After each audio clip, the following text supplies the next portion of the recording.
Did you know that there are 13,000 school districts in the United States? There are 98,000 public schools. Did you know that some schools are having difficulty keeping up with school-wide testing for COVID? Did you know that some schools are dealing with staffing shortages? Did you know that some schools are having difficulty keeping the buildings clean? Did you know that some schools are actually addressing this pandemic in various ways? There's no standard procedure.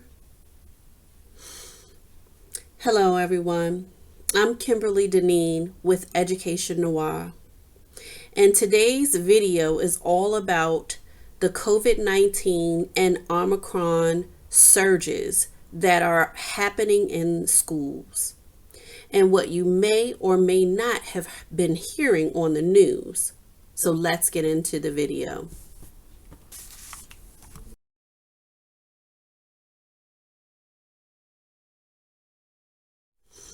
Cases are rising. NBC Washington says that cases have risen 987% in the last 2 weeks alone in Washington, D.C.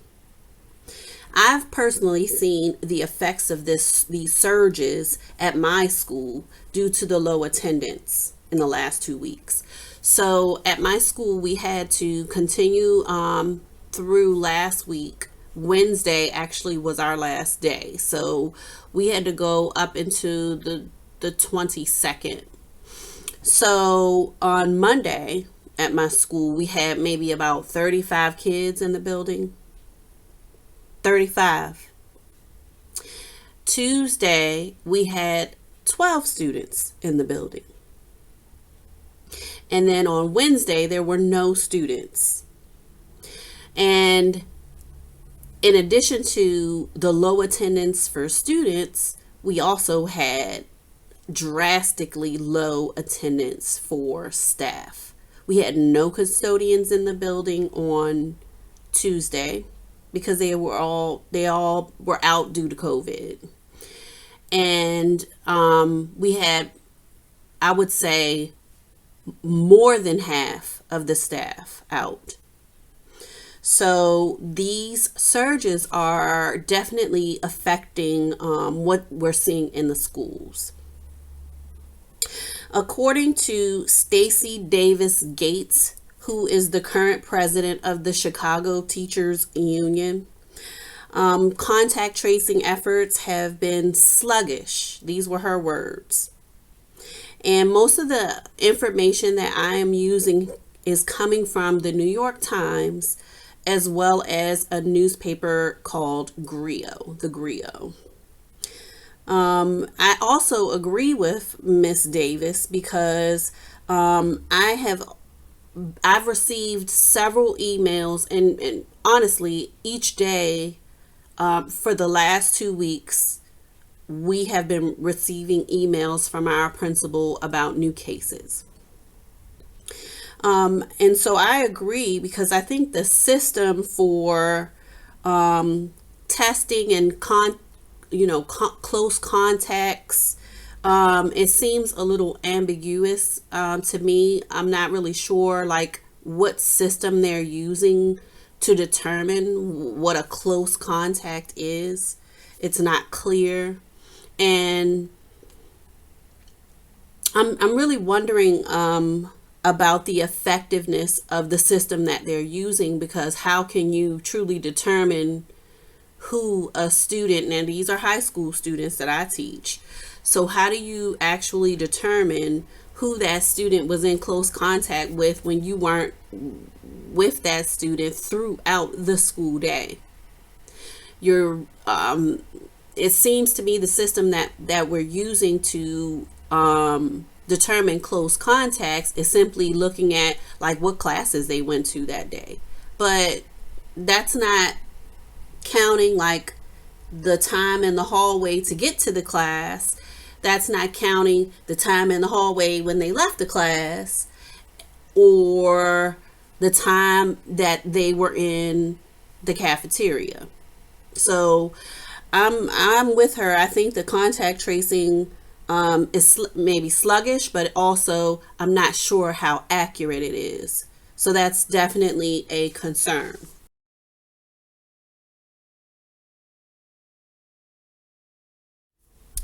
So with these surges, now what we're seeing is that some schools are actually closing or they're pivoting back to remote learning. So, New York City Public Schools, that's our largest school district in this country.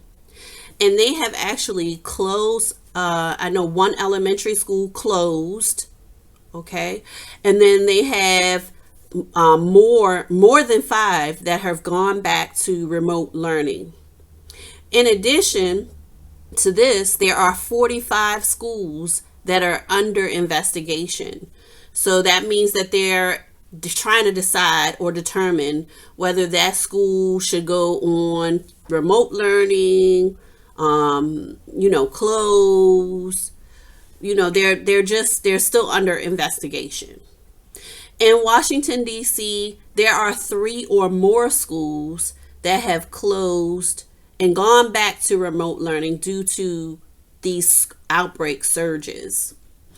Now, Prince George's County, which is the neighbor to Washington, D.C., they said, forget all of this. We're going back to remote learning. And they went back to remote learning mid-December. And they're going to be on remote learning until at least January 14th. That was smart. That was wise because, again, every day I'm getting an email about a new case, one or two new cases a day. I talked to one of my coworkers she teaches at another high school in Washington, D.C., and she also was, talking about how she's getting the emails every day about a new case. It's stressful. It's stressful. Now, internationally, in the UAE, schools in Abu Dhabi have issued remote learning for the first 2 weeks of their second term after their winter break. So they're due to go back to school on, I think, January 3rd. It's going to be this Monday coming. But they're going back on remote learning. And I think that that's very proactive. We think about it.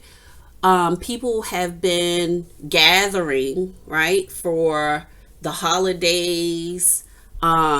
They've gone on vacation.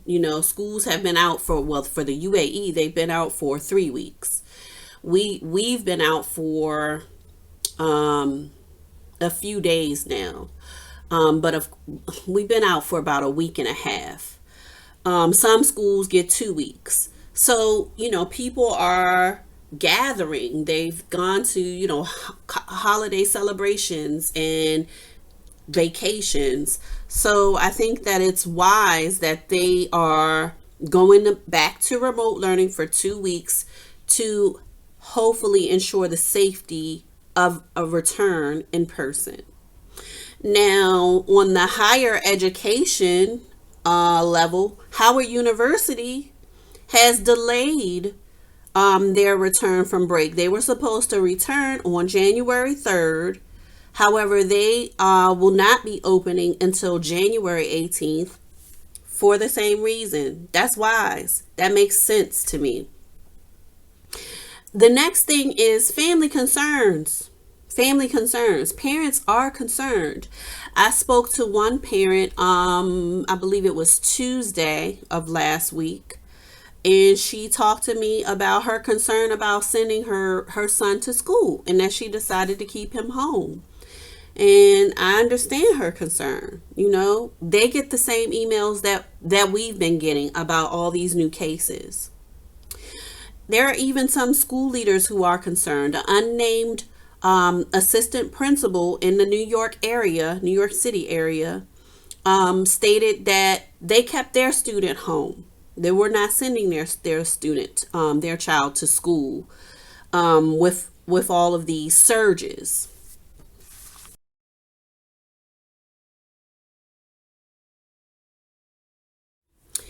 So the other issue that the schools are facing, and I'm personally seeing it at my school, are staff shortages.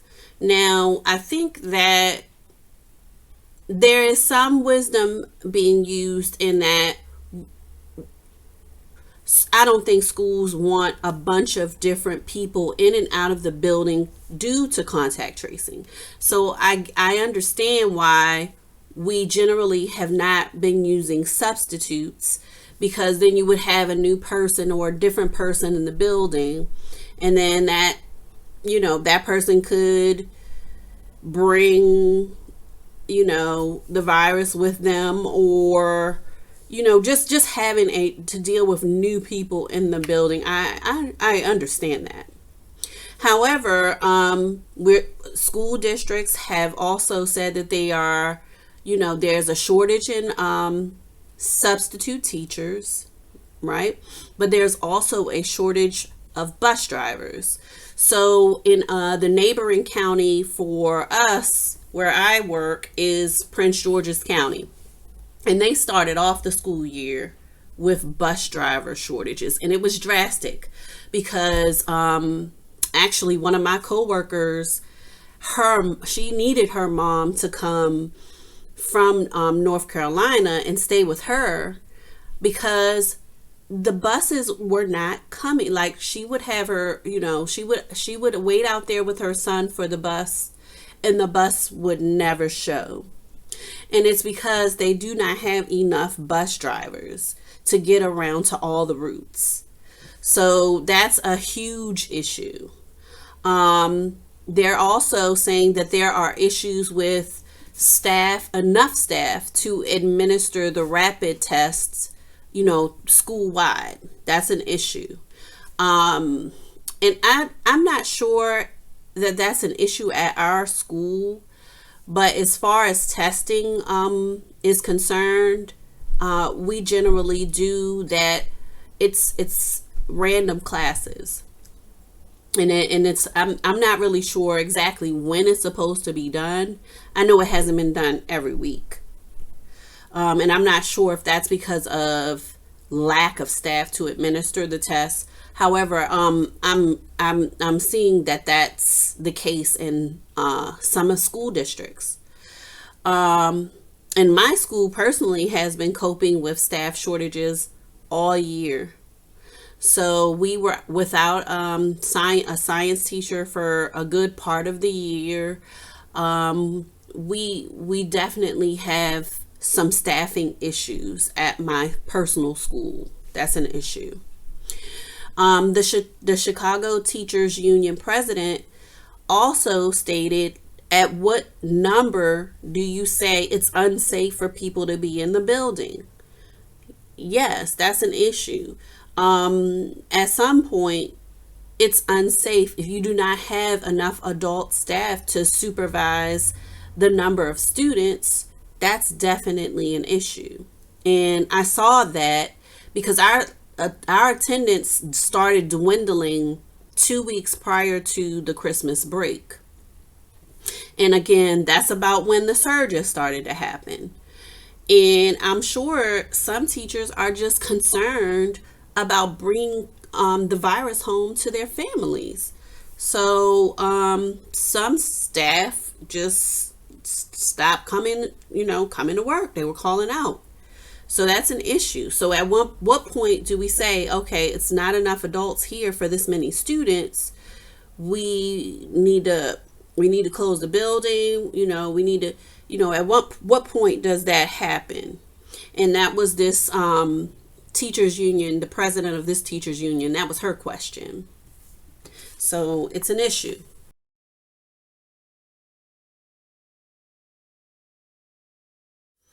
The next issue is testing. Overall, nationwide, there's a lack of rapid tests to do whole school screening. That's an issue if we're trying to fight this virus. In New York, testing only unvaccinated students is their practice. However, we know that many people who have been vaccinated are contracting these new variants, the Omicron, the Delta. So I'm not sure how effective that is, but that is their practice. Now, Chicago public schools they're being very proactive. So they're going to begin offering the PCR test for free after the break for those parents who have opted in for testing for their child. Again, at my school, they do testing, but again, it's just they're random classes, random times of the day. And again, it's not every week. So that's a concern for me as a teacher. Like I'm just not feeling safe in my building. Now, the other thing that came out in this article is that we should be operating on an opt out of testing basis versus an opting in for testing. If we did operate on an opt out of testing, then we could just test all the students, test everybody. With this opting into testing, that's limiting, the testing process, and I think that's also causing concern for safety overall.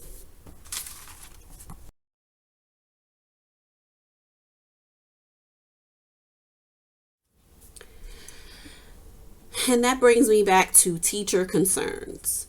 For me personally, I am stressed. I have a certain level of stress about being in the building, knowing honestly that the building is not being cleaned. There's no deep cleaning happening. There's no regular sweep every hour, to wipe the door handles and, the things that people are touching on a regular basis. That's not taking place. I do my part. I'm spraying things down. I'm wiping things down. My students are wiping things down. However, the building is not really being cleaned as well, or as deeply as it needs to be in the midst of a pandemic. So teachers are concerned.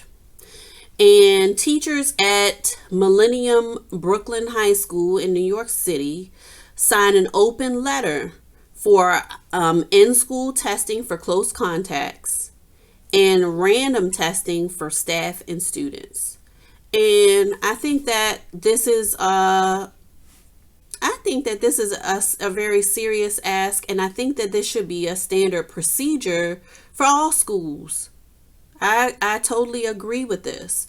So for me personally, my situation, we had a staff holiday celebration. It was on December 17th, and everybody still wore their masks. People had some distance, and we get an email on, I believe it was Friday, that someone ended up testing positive. Either we got the email Friday or Monday. I can't remember which day it was at this point. But at any rate, someone had tested positive at that event. So I was planning to go and get, tested myself because I was at the event, of course.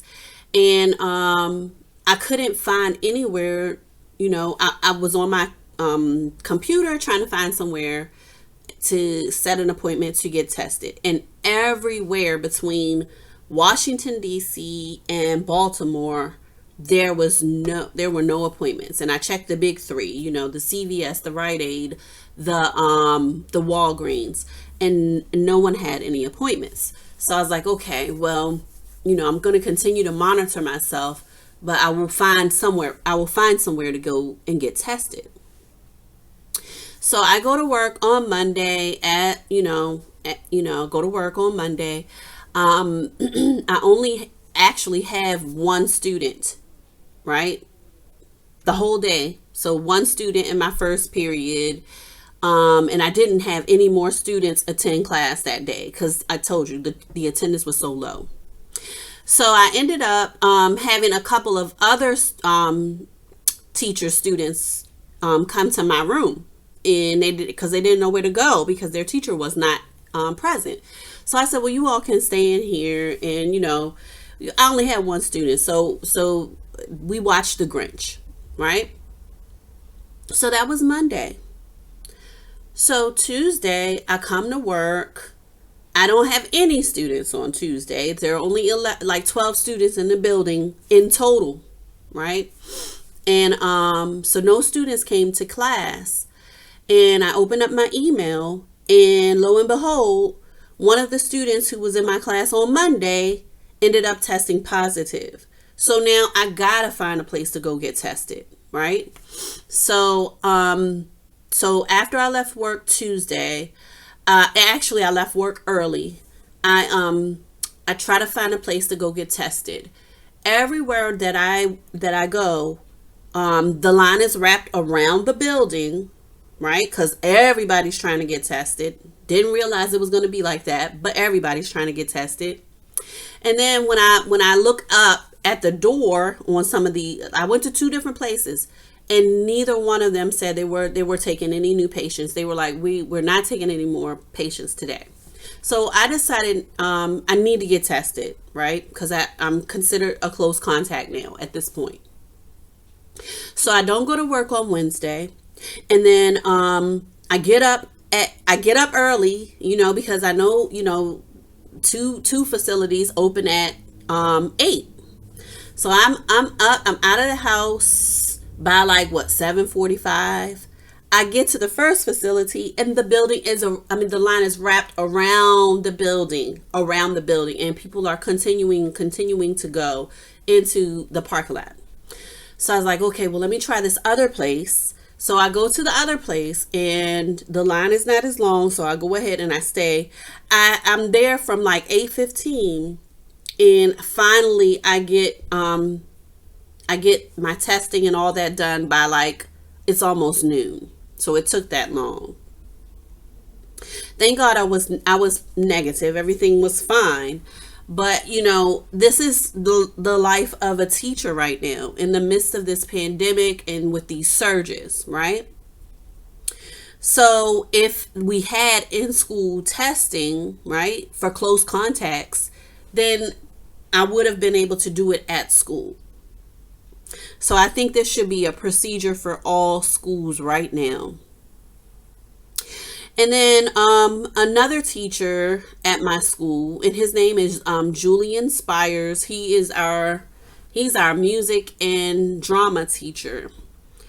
He wrote an email, and he gave me permission to share the contents of this email. He wrote it to our principal and all the staff.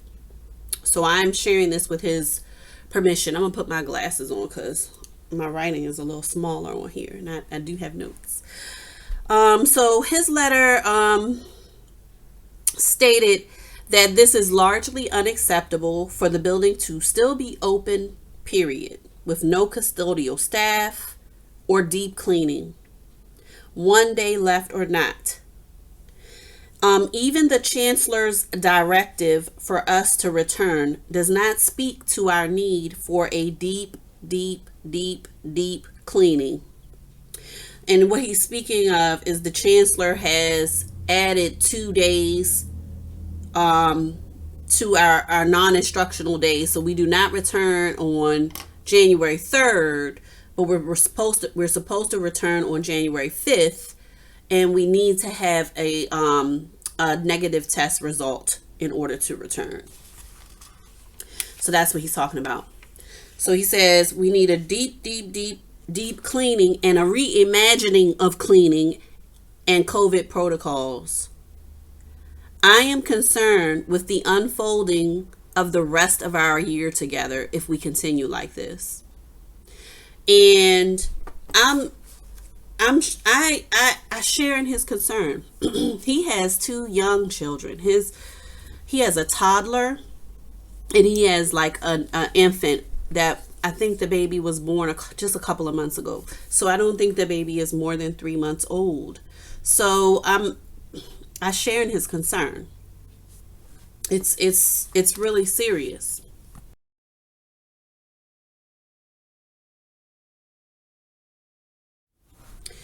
So my opinion now, I think we need to go back to remote learning. In the excuse me, in the last 2 weeks, I've been receiving emails daily about new cases in our building. So I believe we need to go back to remote learning, even if it's for a short period of time. But I think we need to go back to remote learning. School districts are avoiding going back to fully remote learning due to I think it's because of our country's lust for money. And then I think that there are political ideologies behind it. So if you consider Florida and Missouri, they've gone to they've lifted the mask mandate, right? I know in Georgia, she went back to a mask mandate, but they weren't even wearing the masks, So, these are traditionally red states. So they've lifted the mask mandate. Supposedly, the courts in Missouri say that it's against our, rights. And then, of course, New Jersey has reduced the number of quarantine days. So it's just I'm just wondering where are our government officials regarding students and staff, educational staff members' health? Like, what do you care?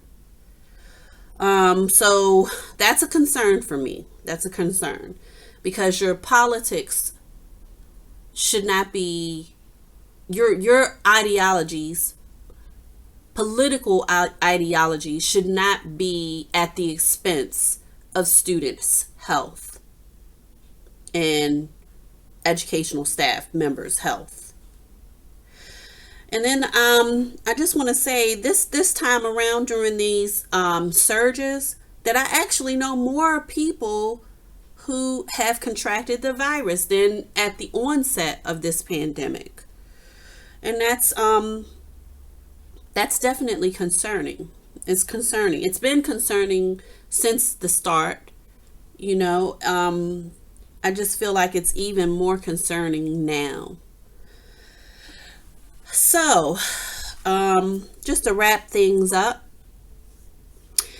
how are things going at your school? If you're an educator, I want to know what's going on at your school. Please post in the comments what's happening at your school. What are your concerns at your school?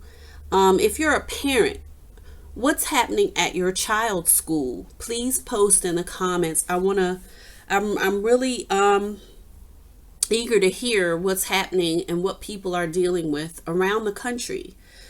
Thank you so much for watching this video all the way through. It was a lot of information. Please like and share this video so that other people can see what's going on and from an educator's perspective. And also, I ask that you subscribe to the channel if you find this content valuable to you. Please subscribe.